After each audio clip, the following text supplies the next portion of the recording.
What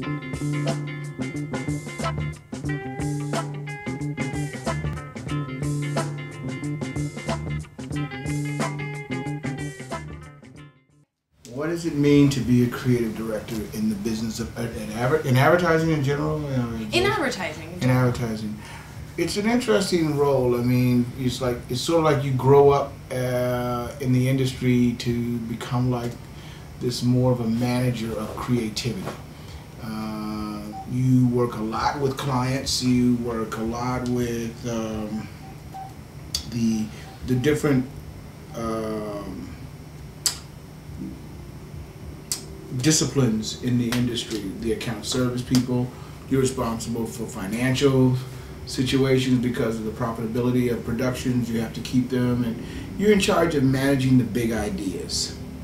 So you have art directors and copywriters who develop strong creative concepts, and you're the keeper of those concepts. You help them make the big idea come to life, if you know what I mean. Usually a good creative director can either be a good copywriter in his past career, or he could be an art director. I was an art director. I studied art and design and film, photography, but I also studied writing and business and numbers and stuff like that. So and marketing. So you have to be kind of a multifaceted person. You have to have these different disciplines. You have to be able to look at work, whether it's good copy, or good designs, or good TV concepts, or good web concepts, and then you have to know how to be able to say, yeah, we can go sell this and make it. Your job is to talk to the consumers before and afterwards, yes, to assess what might be effective and what has actually been effective? Yes. Okay. Could you give me an example of a campaign or a product that you have, a company that you've worked for? Yeah. One of my very favorite examples is Chevron gasoline. Several years ago, when Chevron came up with a new additive called Techron for their gasoline, they were looking for a way to advertise this. This additive really, they had done a lot of testing, and it really made a significant impact on the way a vehicle's engine could perform for certain kinds of cars, you know, that take unleaded gasoline. And at the time I worked for Young and Rubicam Advertising. That's the advertising agency for Chevron, and it still is. And we were trying to figure out what's the best way to advertise this. And consumers really didn't know what Techron was, and to be honest, they didn't really care a whole lot about exactly what was in this stuff. What they cared about was that maybe it made their engine run better, but what they really cared about, what we found out that they really cared about, was their car. And the way we found that out was that we did some qualitative research and asked them all kinds of things about, you know, the kind of gasoline they used and why they use that kind of gasoline, and what they expect from their gasoline, etc., etc. And then we did a really interesting exercise, a type of projective technique, which some people think of this as sort of being like Rorschach tests and stuff, but it's not. What we did was we gave people a bubble drawing, a cartoon drawing that had a little, it was a drawing of a person and a vehicle. And we did some focus groups with women and some with men. So we had, you know, a woman in the female groups and a man in the male groups.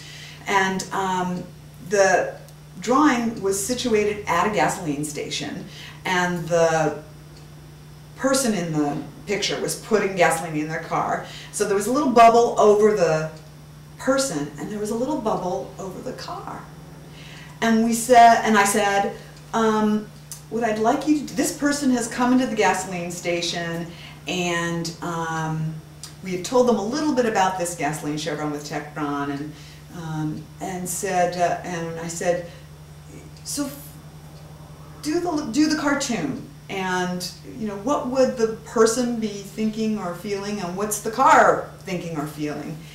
And what we found out was that not only do people personify their cars, I mean, we found out that people, they name them and they, you know, they treat them a certain way, and but because they personify their cars, they want to treat their car right. And if they feel like a product, if they feel like their car likes the product that's being put into it, then that's enough to get them to go buy that product.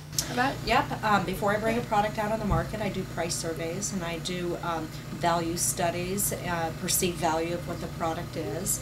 I try and bring a product that has a high perceived value out to the marketplace, so I have big margins, so I have some dollars in there for marketing.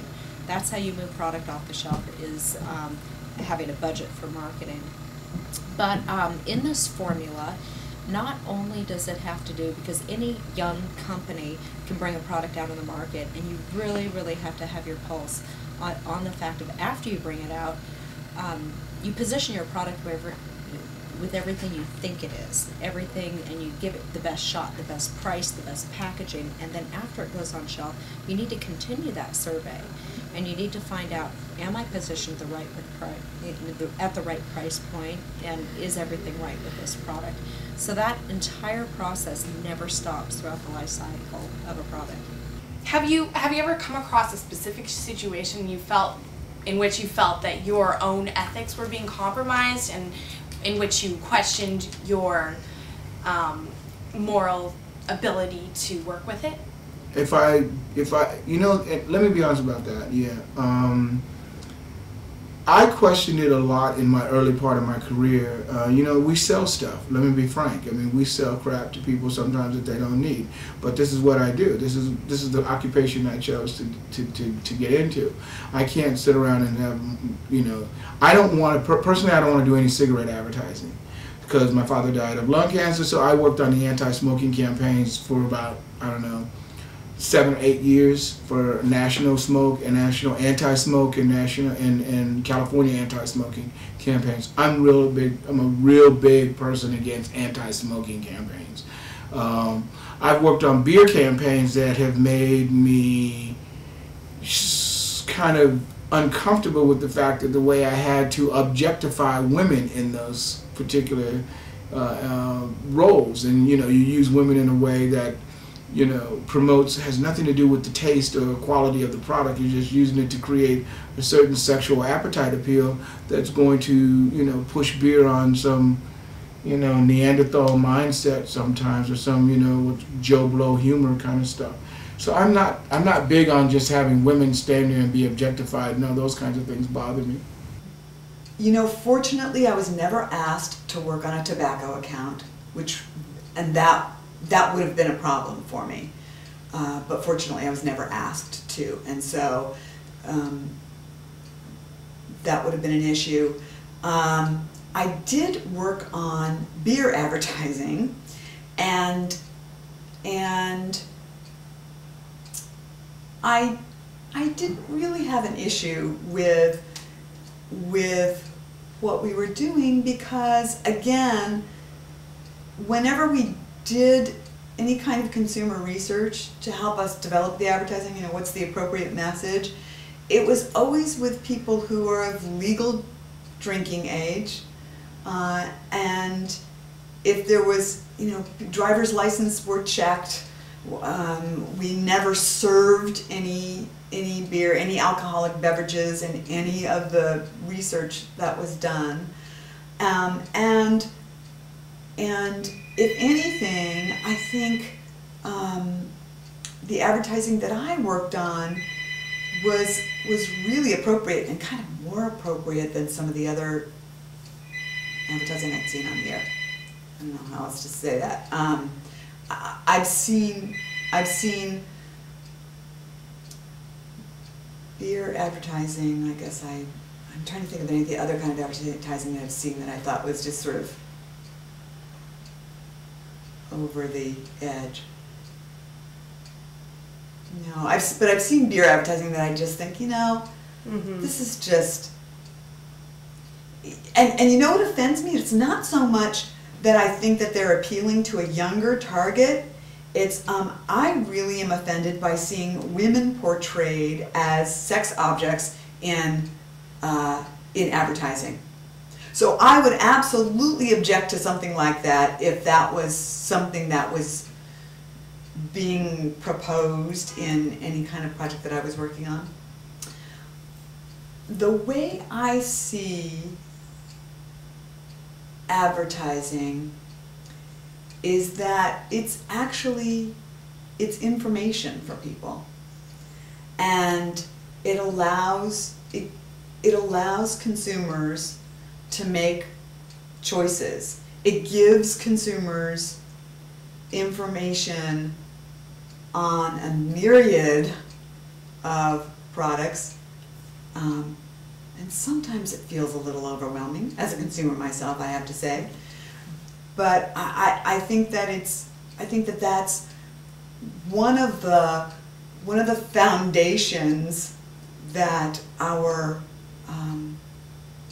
that the people who kind of built this country, is this whole idea of freedom of choice.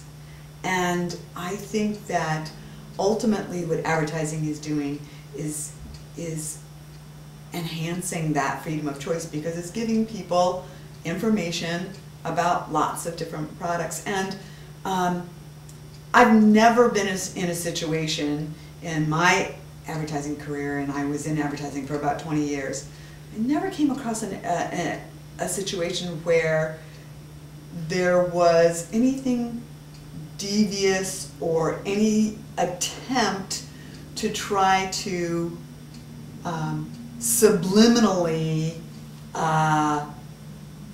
get some kind of message across. I think that advertisers try not to be too blatant in their messages, because sometimes consumers are annoyed by that. I know I am sometimes. I don't want to be necessarily hit over the head. But if I can see myself in some way in an ad for a product, then I think it's doing a good job. I think if the consumer can see themselves in some way, that this product in some way is going to be appropriate for them, or be a good choice for them,